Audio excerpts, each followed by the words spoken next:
Hello, welcome to another edition of Positive Leadership Podcast, the podcast that helps you grow as an individual, a leader, and eventually as a global citizen. Today's episode is all about resilience, the ability to endure and overcome challenges whilst keeping a sense of perspective. Resilience is about seeing opportunity in adversity and moving forward instead of wishing things were different, learning that you have the tools to carry on. My guest, Doug Conant, has shown enormous resilience in his personal and professional life, which propelled himself forward on his leadership journey.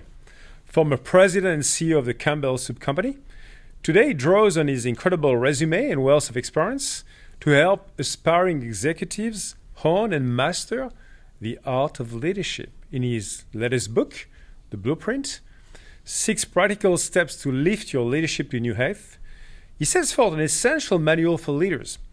There's so much I want to ask him, as every chapter is packed full of really fantastic wisdom and insights. It's a real deep pleasure to have you on the podcast, Doug. A warm welcome. Well, thank you very much. I wish I could take you around with me and have you introduce me wherever I go. I know you don't have much to do, so anyway. No. Well, thank you very much. I'm very excited to be here. So thank you. Thank you so much. So I'd like to start by asking you about your upbringing. You grew up in the suburbs of Chicago with 3 younger brothers and a competitive drive as a tennis player. You describe yourself as an introvert growing up, and I think you even had to pay your Northwestern College by becoming the tennis coach assistant. So can you tell us a bit more about those formative years growing up and how those experiences and your family values instilled the values that have shaped you? Well, there's so much to say and so little time. But, I am the oldest of 4 boys. So as I often say in my speeches, of course I am always right, because the oldest is always right. And so I grew up, and my father was traveling much, and so my mother basically had to raise 4 very rowdy boys in the 60s and 70s, which was not easy. Yeah. And she survived, and so did we. But as the oldest, I was sort of in charge of the next 2 oldest while she was taking care of the baby. Uh-huh. And early on, I realized how difficult it was to be a leader. I mean, very early on. If you think about it, and I'll speak about my family today. I have 3 children. My wife and I have 3 children. And to get all 5 of us, just 5 of us, to agree on anything in a particular direction is a miracle. Then you start dealing with thousands of people who you don't know nearly as well as the people in your own family unit. Yeah. And you see what a challenge it is to lead when people have their own perspectives and their own minds. So I discovered that very early on. Tennis was an outlet for me. Uh-huh. As an introvert, you're uncomfortable with people, and I certainly was, but I discovered I could hit a tennis ball against a wall for a long time, and it did exactly what I wanted it to do, and I didn't have to talk to anyone. And I became remarkably proficient hitting against a wall. That worked in the winter. In the winter, it got a little challenging, but I went down to our basement and I hit the tennis ball against the basement wall in a tiny space until my mother would inevitably stop me because that was too annoying. So tennis was a great outlet for me as an introvert. I ultimately wrote a blog about tennis, which included my journey. Yeah. And I found it was excellent preparation for life in terms of learning that pressure was a privilege, a Billie Jean King quote, and learning to perform under pressure when you're the only one out there on the court and everyone's watching, and you have to own the performance. Absolutely. You have to own it. And you quickly learn that if you want to own the performance on the court, you have to own the preparation before you go on the court. And so I learned so much from the game of tennis. I became relatively proficient at it, although as a freshman in high school, they took 40 young freshmen, men, on the tennis team, and I didn't make it. Out of 40. Out of 40. All my friends made the tennis team but me. And that's when I got very good at hitting against the wall by myself. And the next year I made it, and the next 2 years I was one of the best players in the Midwest United States. Wow. That earned me a scholarship to Northwestern University where I played, and that paid for my education. And then I had the opportunity to work for the tennis coach right after I graduated and get my graduate school paid for. Wow. So, wow, what a privilege. And I went to the Kellogg School, and just this year, it was ranked number 2 in the United States behind our arch enemy, University of Chicago Booth. And I had a great education, and tennis facilitated a lot of that, both just financially, but also in terms of my learned experience. So that's my history in a nutshell. Fantastic. Just developing a little bit that story, Doug, when it comes to tennis. When you had to step up as a coach assistant, I guess you had to basically combat your timidity and being introverted, to start taking initiative with others, maybe giving advice, maybe leading. Was it a stretch for you? Yeah. Oh, yes, it was. I can still remember at around the same time I was taking a public speaking course at Kellogg the first year. Yeah. And I got up for my first speech, and I couldn't talk. You couldn't talk at all? I couldn't talk. It was embarrassing. I had the whole class there, and I froze. Wow. That was where I started. I'm obviously more comfortable speaking now, but it's taken me it's taken me 50 years to work my way into it. I would say that I did learn something, though. I learned that if I had a deep, abiding knowledge of a subject, I had the courage to speak up. Yeah. And I knew tennis. And I knew tennis players. And so, there's this wonderful Maya Angelou quote about courage. Yeah. She says, courage is the most important trait. Without courage, you can't practice anything else with consistency. And so I'm big on having courage, but it's hard to have the courage of your convictions if you don't know what your convictions are. Oh, yes. And I see many leaders today who aren't or unsure of their convictions, and they're having trouble manifesting courage. In tennis, I learned that if I really knew the subject well, and I paid attention to the people, I could add value, and I could have the courage of my convictions, and I would speak up. If you asked me to speak up in that public speaking course at the same time, I fell woefully short. So that was something I learned as a coach, that I needed to really know the content and the people in order to have the courage, being an introvert, to have the courage to step into the arena and speak. I love it because in many ways it reminds me as well. I'm an introvert myself as well. I used to be very, very shy. a bit like you. I mean, my journey has been about, well, first of all, getting some, basically some knowledge, deep knowledge about a topic. I think basically content, matter expertise. Then being able to build convictions based on that and confidence. And then being able to exercise some courage because of that stronger base. So I'm with you 100%, and it feels familiar to me as well in terms of the experience. Well, I will tell you, though, what I've learned as a leader subsequently is that I would never know all the subjects I needed to know as well as I knew tennis. I mean, it was I could do it in my sleep, right? I knew it that well. And when I became a general manager and a president and a CEO, the responsibility was enormous. And so what I learned, not only did I have to know the content well, I had to know myself well. I had to have enough self-confidence Yeah. to stand up knowing that things were going to happen that I would not be prepared for. Yeah.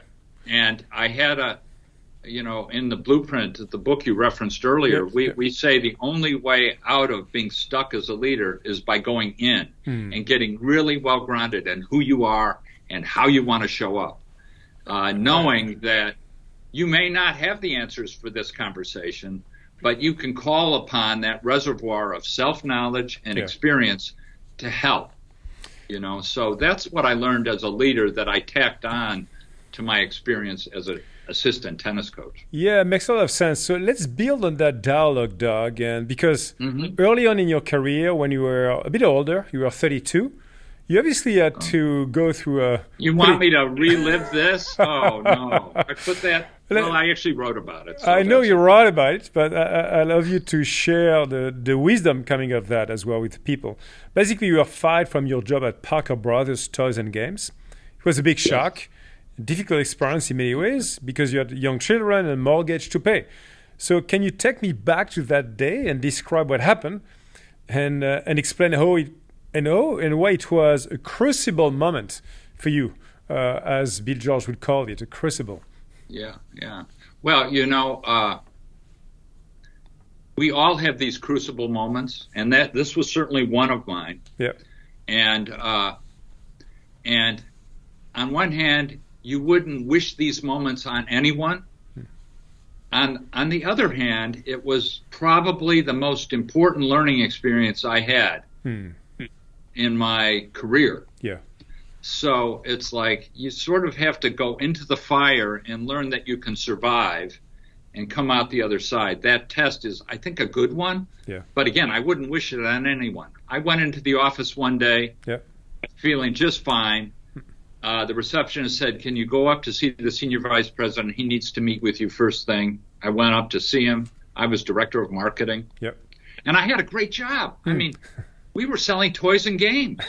I was director of marketing. We had all this cool new stuff, Monopoly, all kinds of electronic games, music, books. And I was the most popular dad on the block. When I would come home, they wanted to see what toy I'd brought home.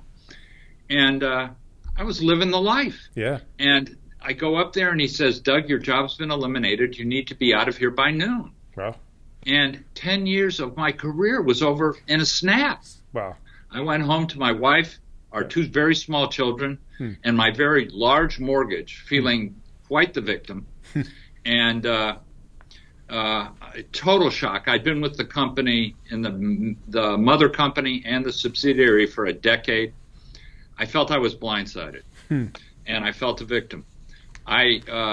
They were so anxious to get me out of the building, they didn't even tell me my benefits. Wow. Okay. They called me later that day to tell me my benefits, and after the first time I swore at the head of HR and hung up on him, I called him back and realizing I really need to get a job. I need some help. So he connected me with an outplacement counselor. This outplacement counselor was a real gift to me. I called him late that day. He said, "Can you come see me right now?" I said, "But it's 5 o'clock. I'd love to make an appointment. Very thoughtful of you to invite me over to come to your office at the dinner hour." Yep. It's about a half hour away. He said, "No, you come over right now, and we're going to talk this thing through." And I said, "Wow, well, thank you." And I drove over there, and he spent the next 3 hours with me. And he was there for me, and he was there for me completely. And I discovered how important it is when people go through these crucible moments to be aware that they're going through difficulty and to be there for them completely in those moments. And so I started to turn that corner that night. Weeks later, he had me handwrite my life story, which is the first major learning. He said, "Doug, you're presenting yourself as an introvert." We just talked about that. And you're only answering the questions that are asked. You're not animated at all. You're just telling me what you think I want to hear. I'm not seeing the real Doug Conant. And he said, "I think you need to get in touch with the real Doug Conant. I want you to write your life story. And I want everything. and I want it handwritten because I want you to think about what you're writing. Every single word. Yeah. And so I had ended up with around 50 pages of lined notebook paper, both sides, small handwriting, and I wrote about everything. How did you do that? By the way, Doug, I'm curious. I mean, is it something that you had to do just obviously by yourself? At the time, you were not using ChatGPT to help you write your own story.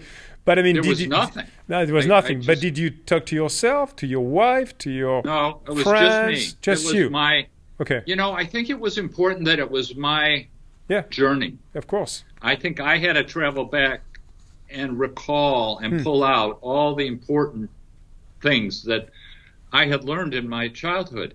And I discovered that my family had come to this country in a very challenging times and had persevered and had found ways to make their way through 5 generations of citizenship here. And they had grit. They had determination. They had creativity in terms of how they found ways to navigate life. My family, half of them had come from the Irish potato famine in Ireland, the other half from England, and were escaping religious persecution. Yeah. And when I was done, I turned it into him. The good thing is, when you don't have anything to do, you can actually write a lot. So in 2 weeks, I had written 50 pages, both sides. I turned it into him, and he read it. And then he said, Doug, this is very interesting to me. We're helping prepare you to interview for jobs. Yeah. And I see that Doug Conant. And then I read this amazing Doug Conant. It's a different one. Who's a world-class tennis player, who's passionate, whose family has come from nothing to pioneer life in the United States. And these are 2 different people. Can you unify those 2 people? You need to be one. One. And believe me, what the people you're talking to need to see is this Doug Conant. You've been surviving in your work for a decade by doing what's being asked of you as an introvert and keeping your head down, being polite, all these things, all of which are wonderful, but they're insufficient. You need to bring your whole self to work, and people need to see it, feel it, and hear it, because you have the power to make a real difference. Wow. And what a profound... if I hadn't written that life story and he hadn't really dove into it, I wouldn't have listened to that from anyone else. But he knew me in a way that no one else did. So that was what that experience started me on my journey, and it changed my life. That's a wonderful story, and I'm sure you probably stayed in touch with that person who changed your life, I guess. Oh, he was a mentor until he passed. When I called him, there's one side story about him. First of all, he almost died in the Argonne Forest in the World War, and he was left for dead. German soldiers stepping over him, thinking he was dead, and he finally escaped. And walked with a horrible limp. His name was Neil McKenna, and he had seen his share of adversity, and he was tough as nails. He didn't give you a break, he was tough. Yeah. But he looked for your worth, and every time I called him, he answered the phone the same way. We had no caller ID. I know it's hard for this audience to understand. There were no cell phones. They were just landlines. Yes. And he would answer the phone, and he would answer it the same way no matter who was calling. Hello, this is Neil McKenna. How can I help? He was there to help whoever was there calling. If you were the plumber or the delivery person saying, I can't find your house, he was there to help you. And he became known for that. He actually ran the outplacement program at Harvard Business School for a while. Wow. He was very gifted at this stuff. But it didn't matter who you were. He was there to help. And when he passed away in April of 1996, in April, I decided I'm going to make that month How Can I Help month. Actually, I said I'm going to make it How Can I Help Day in my life I'm going to take the day off, and I'm going to do something helpful. I did that for 1 year, and I said, or in one day, and I said, I should be doing this every day. Every day. So basically, if you go into my book, you see one of my principles is bring a how can I help mentality to your work. Absolutely. If you're there to help people, they'll be there to help you. And that all goes back to this mentor, Neil McKenna, who was there for me and there for me completely. I mean, fantastic, again, story. And it shows us how much helping others and being more of a servant leader can give you so much back, actually, in your life. Right. Last September, I had on this podcast, I think a friend of yours, Bill George, former Harvard business professor and best-selling author of Finding Your True North. And he's someone who also places, of course, as you know, a great deal of value in writing your life story as something that helps you to find and vision your intentions, your purpose. So in your book, and you just mentioned that, Doug, you talked about your own values, which you said underpin the whole process. And you mentioned how surprised people are when you ask them to do it themselves, and that they discover that they have many, let's say, unconscious values that they had been holding or hiding in some case, but had not fully realized. So can you talk about how it can be a way of getting to know your internal world in a deeper sense and a way of building resilience? Because in many ways, the way you did and you wrote down those words and then activated the new Doug, which is something else, because it's actually embodying the words you've been writing, is like a big, big transformation. Yeah, how is that happening? Mm-hmm. Well, a very powerful observation you just made. I've done this work with thousands of people now. Even when I was a CEO, I was running a CEO Institute and teaching a lot of this stuff. Yeah. So I've been doing it now for about 20 years, and in an experience-based way. I'm one of the few guys who actually practiced all this stuff, like Bill George. Bill and I are very good friends, and we actually did it, like Hubert Joly and a few others who've actually done it for an extended period of time and are now trying to help others become more of themselves. And in my experience, people, we grow, and our life story sort of gets put in the parking lot. If you will, because we are trying to grow into be the person that Microsoft wants us to be, or in my case, that General Mills wanted me to be, or Kraft Foods, or RJR Nabisco, or Campbell Soup, or Avon Products. In all those places, they are telling you how they want you to be. Yeah. And as you're being acculturated into those cultures, you start to lose sight of who you want to be because you're trying to meet the needs of the organization, right? And part of you gets lost. And we find that if we have people write their life story, it's the first step in the blueprint. And the second step is then reflect on the lessons from that story. Those first two steps, you can envision a future that's helping you become the best version of yourself you can be. It's almost impossible to do that if you don't mind your life story first. Because all of this, what has been called, all of this primary greatness is in you already. We just have to find it. And we don't actually have to find it. You have to find it. And you have to go into your life story. So that I have found there are ways with prompts and guidance to mine your life story in a manageable way without having to handwrite 50 pages. Although, if you have time, that's very worthwhile. To go into that parking lot and find where you actually park the car in that very full parking lot. And find the things that matter most. And I think it's essential for you to become whole as a leader. 100% agree with you, Doug. And, I'm sure you know this very famous quote, and I'm not sure I'm going to give it justice. This is a quote saying, what's your thoughts before they become your worlds? What's your worlds before they become, I think, your habits? What's your habits before they become your destiny? I mean, it's just kind of a shortcut version. No, you're there. But to me, what is the most challenging thing is actually after you verbalize through the words your story of your life.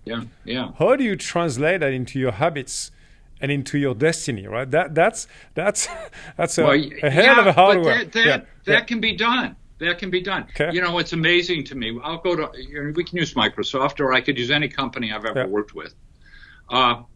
It's amazing. We are really good planners. We can have a plan for our software. We can have a plan for a rollout. We can have a plan to get into new geography. We can build a plan, man. Yeah. We are really good planners. Yeah. And then I'll talk to someone and I say, what's your plan for your career? What? You know, you got to be kidding me. Yeah. You know, that should be job one. Yeah. And you have, I'm telling you, most leaders are leading by the seat of their pants. They have no plan. And you can't just go from here's the leader I want to be with purpose and go to, okay, what habits am I going to have? Yeah.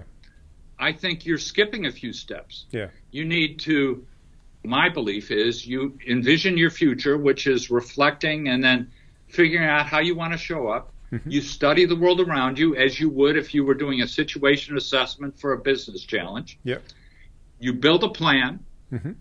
And then you say, okay, the next step is how am I going to bring this plan to life with intention? Yeah. And that becomes the practices and the behaviors. And then, in the spirit of continuous improvement, any leader would tell you, you say, okay, how did that go? How can I do better? Yeah. And you go back to the beginning and you revisit it. Yeah. But the gap here is that I find leaders don't have a plan. They don't. They're sort of just, you know, they're lost in the desert. And it's like, shame on you. You have so much capacity. This is your one life. Yeah. Come on, let's lean into this. Let's make a plan that actually grows out of who you are and who you hope to become in a way that serves your enterprise. And there are ways to do this, but we've got to do it with intention. We cannot just do it by the seat of our pants. Yeah. So that's my story, and I'm sticking to it. I'm sticking to the same story, and I think it applies beyond the professional life itself, I think, Doug. It applies to our whole life as one life, right? Transcending professional, personal, and social life together. Ideally, you want to bring that all together in one plan, as opposed to many plans, I guess. And that's hard. Well, that's hard. David Brooks, the New York Times social commentator, has his book, The Second Mountain. He talks about building your resume and writing your eulogy, and how do those things come together as one. Yeah. And that's what we're talking about. Yeah. When you pass away, people are not going to talk about your career accomplishments. For sure. They're going to talk about your your life contributions and how you've affected those around you. And I think we do need to bring it together as one. But I also believe we can. It will never be elegantly perfect. Yeah. Because, as Jim Collins used to say, perfect is the enemy of good. Mm-hmm. But it can be good and getting better all the time in the spirit of continuous improvement. The leaders I work with are so focused on, I want to get this just right, that they don't get started. You know, they're stuck. And the famous quote, Teddy Roosevelt and Arthur Ashe, and I will get this about as wrong as you got that last quote. You start with what you have, where you are, and you do what you can. Yeah. And that's the mindset we try to have leaders bring to the table. They've got enough in there already. And we just got to get on the right road. Yeah. And then it's amazing what they can accomplish. So that's what I think. I love it. So let's come back as well to your own life story development. So you moved from the refrigerator division of Kraft to take care of Nabisco biscuits, moving from marketing to sales, eventually president of Nabisco, before being back to Kraft, which acquired Nabisco. So it's an incredible kind of business story as well. And then you were approached to become the CEO of Campbell's Soup Company. That must have felt like an enormous step at the time. So tell me about those early days as you, again, joined the company to become the CEO and the challenge you faced to reset Campbell, because I think it was a full reset you had to do. Well, first of all, I was at Kraft for 7 years. After I was fired, it took me a year because I was a terrible interview. But I got a job with Kraft, and I had it for 7 years. And once I got into Kraft, and I didn't have to interview anymore, I did pretty well, and I became head of corporate strategy at Kraft.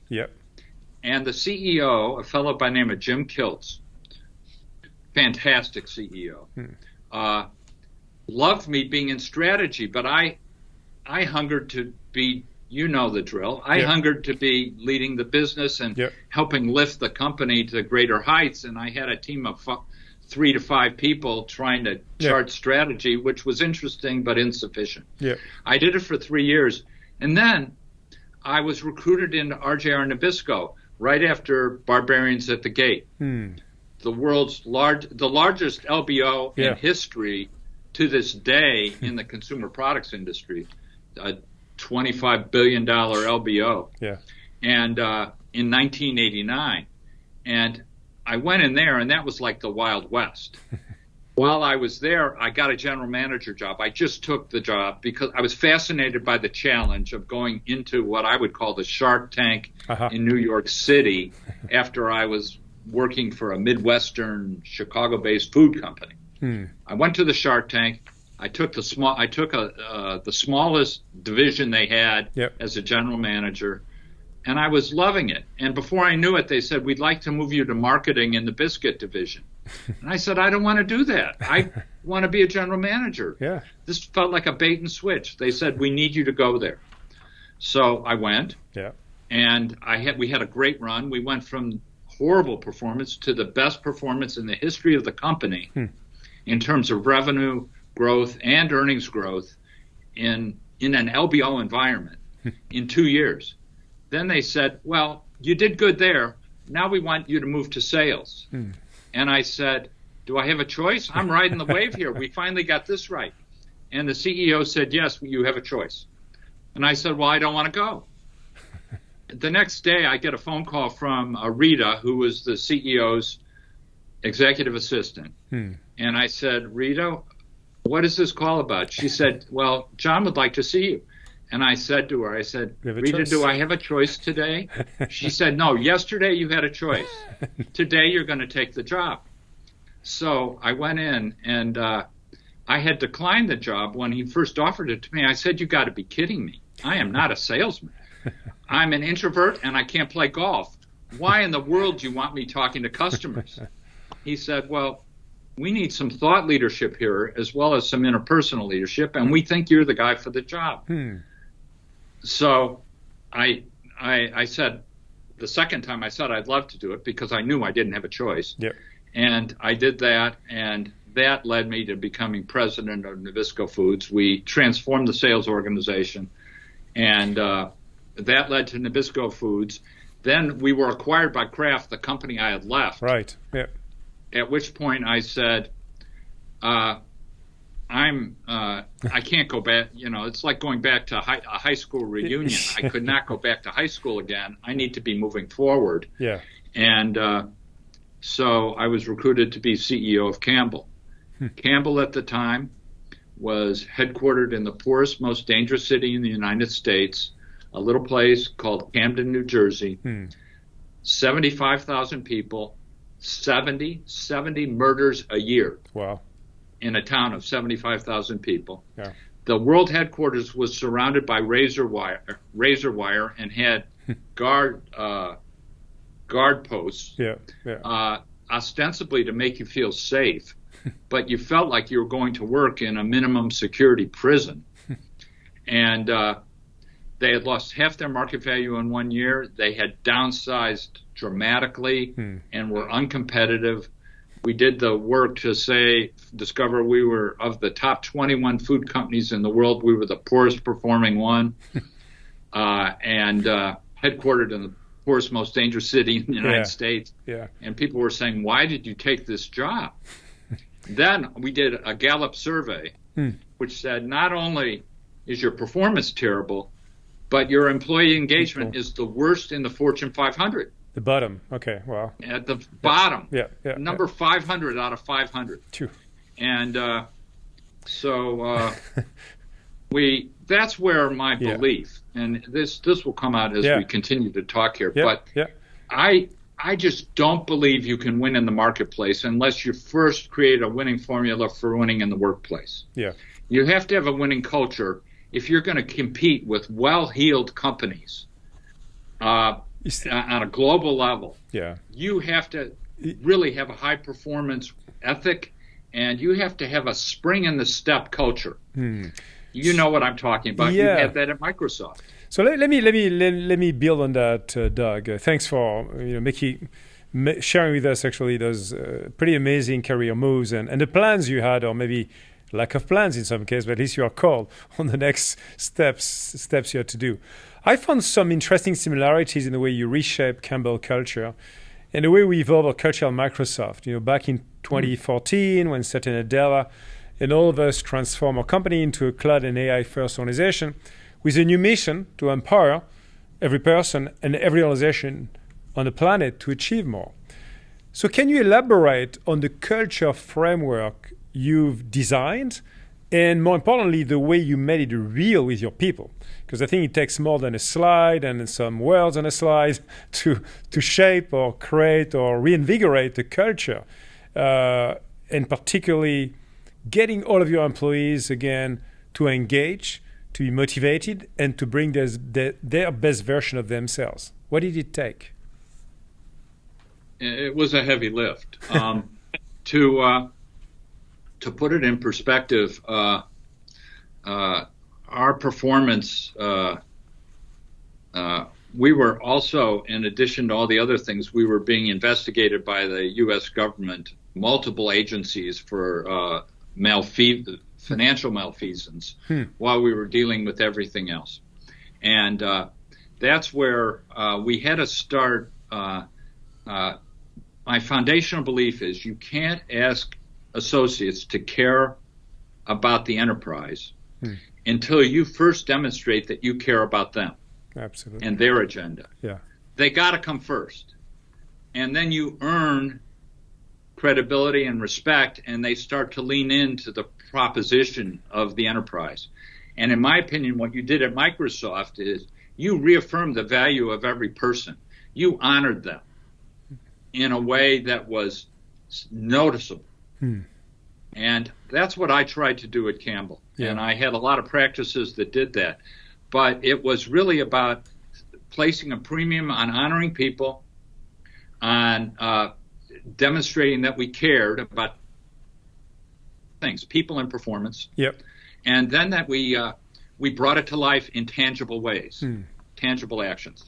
And that we were, when Jim Collins did his Good to Great work, he identified two characteristics of his level 5 leaders.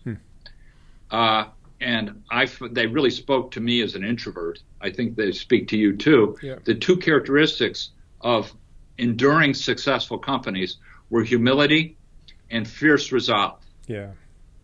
So with all humility, we said, we're in this together. We're going to have to lift ourselves up, and we are going to see this through. We'll have realistic expectations, but we will be relentless. The first 3 years, we said we're going to go from being uncompetitive every day to being competitive on a good day. And it will take us 3 years in a highly developed consumer goods category, food, that is very competitive. We were in 38 countries. It was complex. And so we said we had realistic expectations, and then we had fierce resolve. The other thing we said was, every leader has to demonstrate that they have the capacity to inspire trust. Trust building was job one, not a nice to have, it was a must have. Foundation, yeah. And we told all the leaders, particularly the top 350, that if you aren't building trust in your organization, we're going to measure it through Gallup, you are at risk. Wow. whatever is your performance, right? Yeah. And the first year, I'm not even going to look at it. Yep. That's going to be your baseline. Yep. The second year, I'm going to look at it, and we're going to talk about it, every one of the 350. And the third year, we're going to act on the learning. And if you can inspire the trust of the organization and deliver the performance, there were 6 expectations, or 5 expectations. Yeah. 1, 2, 3, 4, 5, 6. 6 expectations. First one was inspire trust. If you can't get with the program, we've got to find leaders that will. Yeah. We'll move you into an individual contributor mode or something else. But in 3 years, we've got to transform this culture. And that means we've got to transform the leadership of this culture. And I don't think people expected me to last 3 years. I did. And we did transform the culture in those 3 years. But I think, as you know, ultimately, we turned over 300 of our top 350 leaders. Wow. I don't know. And think of Microsoft. Oh, it's huge. 3 years. Yeah. 300 of the top 350 left the organization. Gigantic. Yeah. But on the other hand, I felt like Fiddler on the Roof. There is no other hand. Yeah. We have to make these changes or we won't survive. Yeah. And so we did, and we survived, and then we thrived. Love the way you build that foundation of trust by honoring people, Doug. We'll come back to that because I think it's at the nucleus of your philosophy. So, as we've been discussing for a little while now together, there's clearly a big difference between the Doug who was at Parker Brothers Toys and Games and the Doug at Campbell Soup Company. And reading your book, when you're reading your book, which I really suggest to all my listeners, you get a real sense of your personal and professional transformation. So when did you first start thinking about leadership in the way you do now and the essential nature of creating a blueprint? And when did you start realizing that having a framework for leadership will not only impact your journey, but will help many others on their own paths? Well, I needed a lot of help. I wasn't a natural. So, when they talk about are leaders born or made, I'll tell you every time they're made. Yeah. Agree. If you want to be a great leader in today's tumultuous times, you better be working at it. It's like a craft, right? And it works off a mastery model. If you want to master this craft, you got to work at it every day, and you have to do it with intention. So That's my belief. In my case, I lost my job, and that was a wake-up call. I got another job, and that became a good working situation, but insufficiently fulfilling. I then went to the world's largest LBO, which was the Wild West. If you read the book or saw the movie Barbarians at the Gate, it was crazy. And I was being tested, and I was losing. I was in over my head. And, they say when the student is ready, the teacher appears. I would also tell you that when the reader is ready, the book appears. And I bought a book in an airport in the early 1990s, and I started reading it, and I was so moved by it that I followed up on it. It was called The 7 Habits of Highly Effective People, and it was written by Stephen Covey. Yeah. And I felt like at that moment he was speaking to me. I felt rudderless in very stormy seas. And so he was a powerful influence on me in my life. I went out and worked with him, got to know his entire team, and worked on sort of finding what Bill George would say, my own true north. Yeah. What Stephen Covey would say is, what's your mission in life? What's your personal mission? Yep. How do you want to show up? Yeah.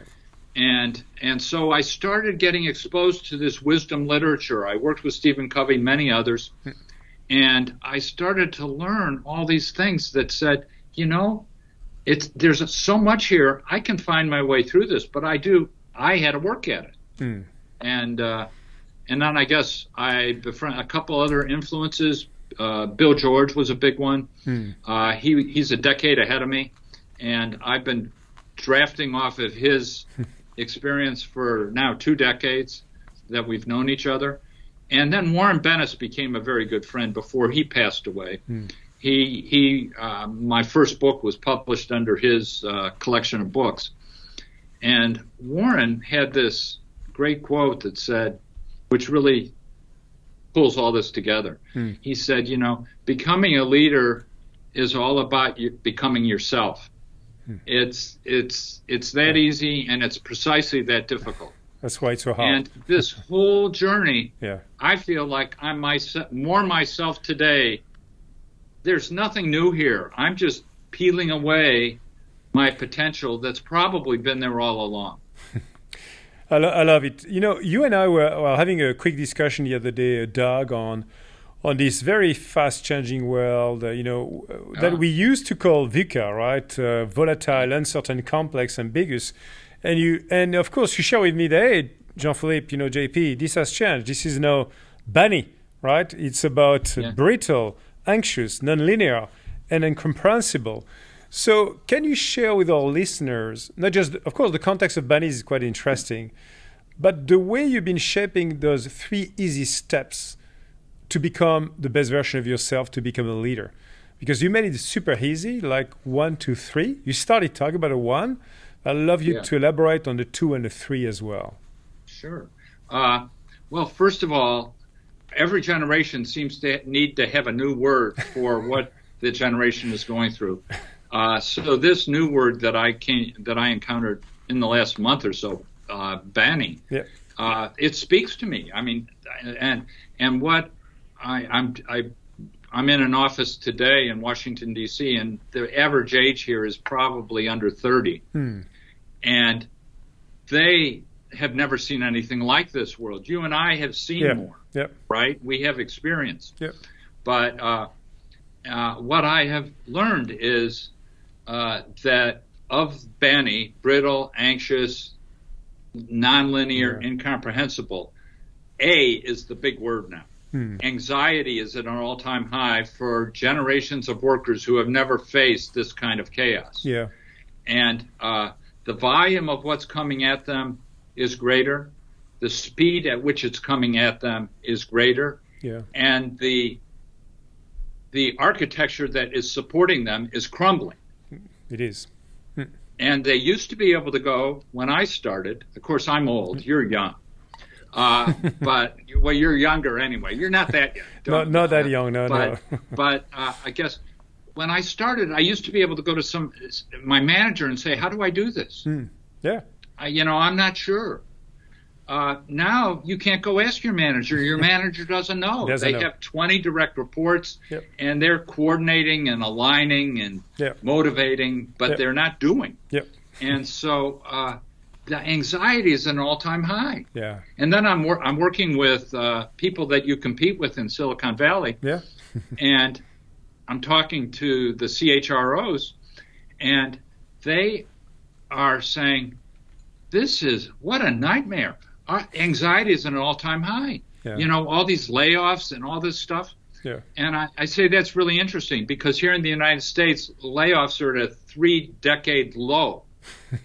A 3-decade low. But in Silicon Valley, they're high. And they've never seen anything like it. That's right. And all they know is that one sector. And so it's like the sky is crashing down. Anxiety is an all-time high, and they think, oh, the world's coming down. And in every other sector I talk to, they're having trouble hiring people. But when I talk to the technology sector, it's like, oh, no. And so what we say is, if you want to find your way through this, you've really got to get your rudder in the water, because I guarantee you the seas will get choppier. So what kind of leader do you want to be? That's the first thing. And it grows out of your leadership story and your reflection, and a little bit on studying leaders around you who you can learn from. And then building a plan for how you want to move forward to become more effective. And then implementing some simple practices. And the key here is I draw a lot of learning from James Clear and his book Tiny Habits, Atomic Habits. Atomic Habits. A lot of writing Atomic, but the key to this change process is it has to nest perfectly in your cockamamie life. You know, we all have diets that we're going to implement right after the holidays. Yep. And we do them with great rigor for 1 month, and then we can't sustain And it. it's gone. Yeah, yeah. So what we try and do with this is keep it remarkably simple. Figure out your purpose, figure out how you want to show up, and then find tiny habits or practices that can start to bring that version of yourself to life with the people with whom you live and work. Small changes can have big impact. And it is literally, if you keep it simple, you can sustain it. If you try, we all, you know, all of our organizations, all the companies I talk to, you know, there's a quote, I'd rather have a good plan well executed than a brilliant plan poorly executed every time. And as we talked about earlier, most of our organizations are filled with brilliant people who can create brilliant plans. We just can't do them in an enduring way. We have to bring that mindset to our own leadership journey. And that's what we talk about. No, love it. Love those very smart advice, Doug, particularly these days. You know, recently also had the opportunity to have a great dialogue with Stephen M. R. Covey on his book about the trust and inspire leader. He talked about the 3 stewardships of trust and inspire leader: modeling who we are, trusting how you lead, and inspiring connected to the why. Interesting enough, your core framework starts with honor people, followed by inspire trust, and then clarify higher purpose.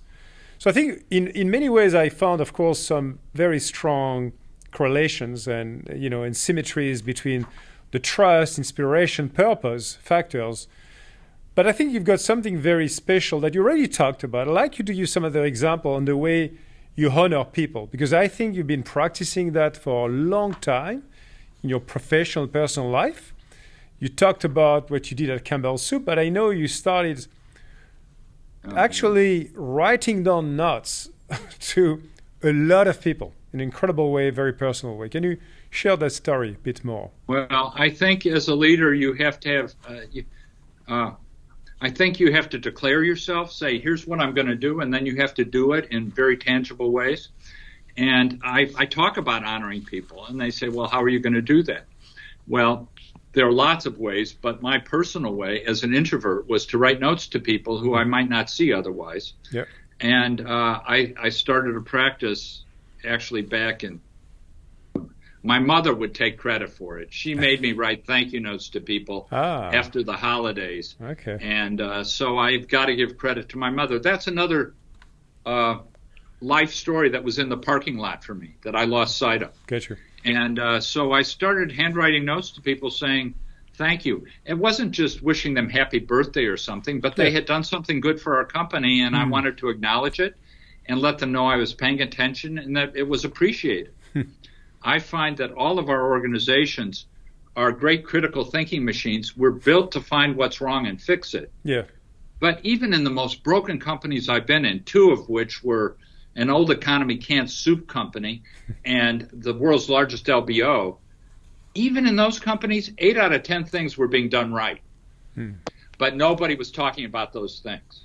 Yeah. So I needed to bring balance. So I started writing 10 to 20 notes a day to employees 6 days a week. I had a process where I was in a car 2.5 hours going to work every day.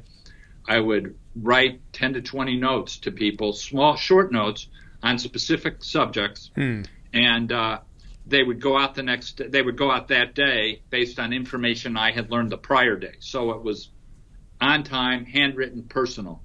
And when I retired, I was asked how many notes I had written. I had no idea.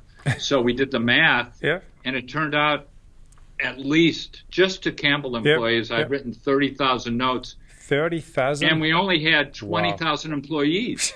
So wherever you would go in the world, in the 38 countries, you would see one of my notes tacked up in a cubicle say, thank you for helping out on this project or over-delivering the quarter on sales and earnings or whatever it was. And do you think people noticed over time? Do you think all my direct reports said, do you expect us to write notes? I said, no, but I do expect you to celebrate contributions of significance. Yeah. This is more than just problem solving. Absolutely. This is company building. And we've got to build a culture that celebrates what's working while we deal with all the stuff that's not working. So, I mean, there's no mystery the way you basically came with Campbell Soup from the bottom of the pack, right, in terms of employee engagement to the very top in a few years. Because you basically did it, you meant it, one employee at a time, which is quite amazing, actually, in terms of the intention and the practice you built into the company. This is where courage matters, though. I didn't know my ass from my elbow to be a CEO when I took the job. I had studied it, but I'd never been one. And I picked this path because I believed it was right. But I was in uncharted water. And so the path, thank goodness it worked, or you wouldn't be talking to me right now. But it did work, and I will tell you, it does work. Everywhere I go, I see just what you're doing at Microsoft, building organization capacity and a spring in the step culture. Yeah. Let's have the last couple of questions, unfortunately, because the time is moving so fast, Doug. It's such a fascinating discussion. I'd like to shift gears and talk about the importance of support networks in helping us overcome adversity. I really like the idea of building a strong relationship, keeping a regular contact, repaying favors, feeding mutual benefit relationship in good and bad times as well. So have you got some tips on how to start and maintain meaningful relationships, and especially as you'll be able to relate to if you are naturally more introverted? That's not necessarily an obvious step. Yeah, well, this is important. You know, they say, and you know this, they say leadership is lonely at the top. Yeah. I find it was lonely at every level. But what I discovered was that it was only it didn't have to be. I was making a choice. I wasn't talking to anybody about it. And I discovered there were plenty of people who were interested in helping me as long as I respected them and honored them and didn't ask too much of them. So when I lost my job, I was challenged by my outplacement counselor, Neil McKenna, to build a network of people who could give me ideas and advice on my job search. Believe it or not, I was 33. I'm now 72. Some of those same people are in my network today. Still today. Wow. Still today. And we've all grown together. I could call them and help them, or they could call me and I would help. I mean, so I think you want to build that relationship, and then you've got to, with intention, and it's not the intention to get something from it. It's all about having the intention to give something to it. It's all about, I find the more I give, the more I get. Yeah. So in this network idea, build a network where you think you can be adding value, where you're always looking to add value. And then what I find is people are looking to add value to me. And so it's about giving, not getting. Yeah. And I have found if I can get a reference from someone, if I contact someone, you give me the name of someone, and I send them an email, and I say, JP suggested we talk. Yep. I'd love to get your ideas and advice on something. Yep. They'll take a call. Yeah, exactly. And then if I'm clear about what I'm asking, they'll give me 5 to 10 minutes. And then I'll try and create some value for them, and then we'll see where it goes. And most often, those relationships will stick. Absolutely. Then you need to have some discipline to maintain them. To nurture. And my advice is, if you're just starting on this, do it now before you need it, not when you're fired. Yeah. Do it now. And if you start with 5 people, you're off to the races. Who are 5 people you would really love to have in your network, and how can you connect with them in some way? Yeah. And if you can't get them now, maybe you can get them later. You know, when I was doing this at first, I would have had Jack Welch at the top of my list at the time. Yeah. And you know, and it turns out he grew up in the town that my family founded in the United States. So I never could have reached Jack Welch. Eventually I did, and had a good relationship with him and learned a lot about what to do and what not to do. But, you know, it takes time. But pick 5 and go at it and try and find a way to build that relationship with references from people you admire. Yeah. And it's amazing what you can do, and then you nurture them in some manageable, thoughtful way. No, it's so important to develop that powerful network of meaningful relationship and nurture them all along the way. I'm with you, Doug.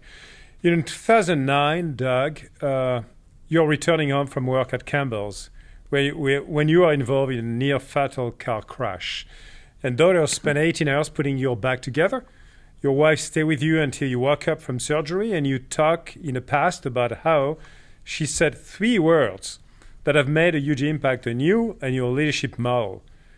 What were those words and the power of those words? Well, I was 59 years old. It was July 2nd, 2009. And indeed, that's what happened. And in my talks, I say I am living proof that you can put Humpty Dumpty back together again. And I was in the ICU. They got my wife to the trauma center where I was being kept, and she would not leave my side. Anecdotally, I'm told, I was out for hours in the bed, and she was holding my hand the entire time. And I learned from the nurses later on that they were all offering to spell her, would you like to stretch your legs? Would you like to go have a comfort break? She said, no, I'm going to stay right here. I want to be here when he wakes up. I want to be here for him. And she knew I was squeamish in hospitals, having given birth to 3 children, and she was fine. I hyperventilated when we were having our babies. At any rate, and she was right there. I woke up and she was holding my hand. She was the first person I saw, the first person I touched that I was cognizant. And she said 3 words to me. She said, I'm right here. She says that she only said 2 words, I'm here. And I was on drugs at the time, so she's probably right, but I say 3 words, I'm right here. Yeah. The important thing was she was there for me. And she was there for me right when I needed her. Yeah. Right when I needed her. And that was another crucible moment in my life. And what I tell people is, metaphorically, the people we work with every day are in a car accident. Something has gone wrong. Yeah. And what I coach leaders to do is, you don't have to solve it. But what you do have to do is say, I'm right here. How can I help? I'm right here. What happened? Yeah. And that will open the door to a relationship that will grow and prosper. You just have to be fully present in those crucible moments, and we all have them in large scale or small scale every day. Indeed. And we tend to get so caught up in our own moments that we're not paying attention to the moments around us.